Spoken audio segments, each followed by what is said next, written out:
غلام حیدر صاحب کو مبارک دیتا ہوں اور ان کا شکریہ ادا کرتا ہوں کہ وہ ہمیں اس پاکیزہ محفل میں آنے کی دعوت دیتے ہیں۔ اسٹیج پر جتنے علماء کرام، سادات کرام، مشائخ عظام، نادران حضرات کا تعارف پہلے ہو چکا ہے، اس لیے میں بلا تمہید ان کی خدمت میں قدم بوسی عرض کرتے بعد میں اپنی گفتگو کا آغاز کرتا ہوں۔ حضرت داتا گنج بخش علی حجویری رحمۃ اللہ علیہ، نام ہے علی، والد کا نام ہے عثمان، اور مسلک ہے اہل سنت۔ اس کا مطلب ہے جو سنی ہوگا وہ علی کو بھی مانے گا، وہ عثمان کو بھی مانے گا۔ کیا بات ہے، کیا بات ہے۔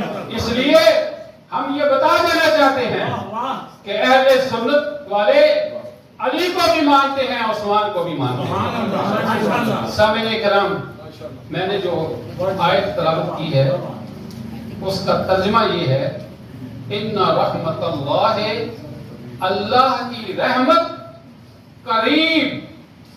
قریب من المحسنین، اللہ کی رحمت محسنین کے قریب رہتی ہے۔ تو بے شک حضور دادا گنج بخش علی حجویری اللہ کے محسن ہیں، اور اللہ کی رحمت حضور دادا گنج بخش کے ارد گرد رہتی ہے۔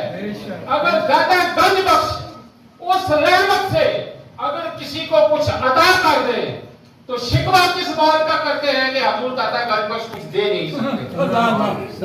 اگر یہی کہے کہ اللہ دیتا ہے تو بھائی اللہ ہی رحمت برسا رہا ہے، حضور دادا تو صرف تقسیم کر رہے ہیں۔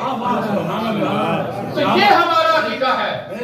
تو حضور دادا گنج بخش علی حجویری رحمت اللہ علیہ، آپ کا جو مقام ہے، میں اسی پہ ختم کرتا ہوں، آپ کا جو مقام ہے وہ آج کے اس دور میں کسی کے بس کی بات نہیں کہ وہ حضور دادا گنج بخش علی حجویری کے مقام کو بیان کر سکے۔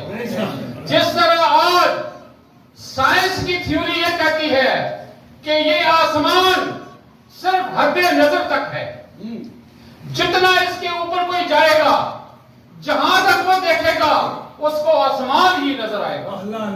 اگر مریخ پہ بھی چلا جائے، اس سے بھی آگے چلا جائے، جب وہ مریخ پہ جا کے دیکھے گا تو اس کی نظر جہاں تک جائے گی وہاں تک اسے آسمان نظر آئے گا۔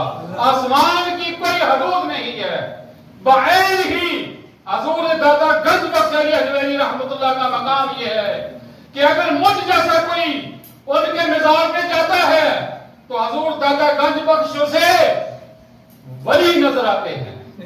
اگر کوئی ولی حضور دادا گنج بخش کے مزار پر جاتا ہے تو وہ اپنی طاقت کے مطابق دیکھتا ہے، اپنے علم کے مطابق دیکھتا ہے، تو اسے حضور دادا گنج بخش ابرار کے درجے پہ نظر آتے ہیں۔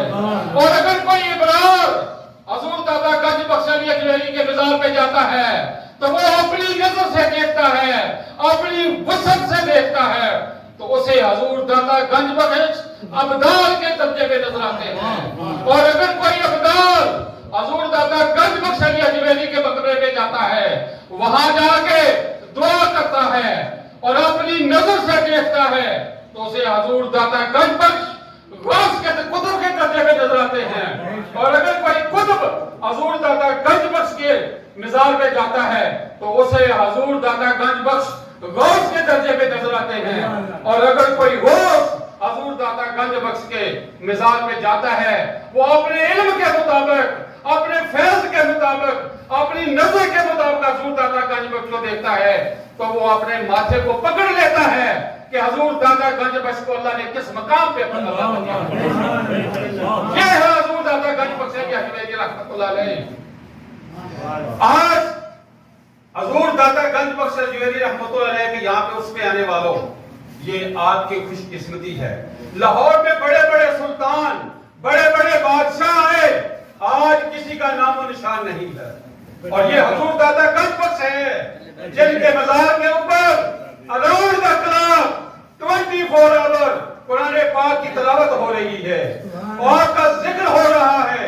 اور جہاں اللہ کا ذکر ہوتا ہے، جہاں قرآن پاک کی تلاوت ہوتی ہے، وہاں اللہ کی رحمت برستی ہے، اور جہاں اللہ کی رحمت برستی ہے وہاں فرشتوں کا نزول ہوتا ہے، اور جب کوئی بندہ حضور داتا گنج بخش کے مزار کے جا کر دعا مانگتا ہے تو فرشتے بھی اس کی دعا میں آمین کہتے ہیں۔